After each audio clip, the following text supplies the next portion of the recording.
Welcome to Geetha Govind kitchen. இந்த summer சீசனில் miss பண்ணவே கூடாத ஒரு ரெசிபி இது. நல்ல பழுத்த பலாப்பழம் எடுத்துருக்குறோம். ஒரு 10 பலாப்பழத்தை கொட்டையெல்லாம் எடுத்துட்டு பொடுசாக கட் பண்ணி எடுத்துருக்குறோம்.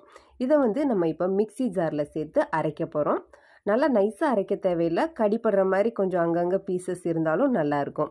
இதை மிக்ஸி ஜாரில் சேர்த்து நல்லா அடித்து எடுத்துக்கலாம். இப்போது நல்லா அடித்து எடுத்தாச்சு. பார்த்திங்கன்னா தெரியும். இதை நம்ம பச்சரிசி மாவு கூட மிக்ஸ் பண்ண போகிறோம். வறுத்த பச்சரிசி மாவை எடுத்துக்கோங்க, அப்போ தான் நல்லா சாஃப்டாக இருக்கும். நான் 1 கப் அளவுக்கு வறுத்த பச்சரிசி மாவு எடுத்துருக்கிறேன். இது கூட 1 கப் அளவுக்கு தேங்காய் துருவல், இதுலேயே 7-8 ஏலக்காய் சேர்த்து நான் அரைச்சி எடுத்துட்டேன்.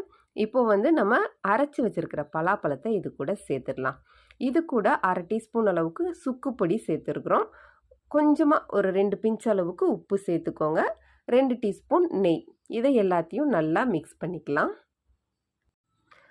10 பலாப்பழம் இருந்தால் கூட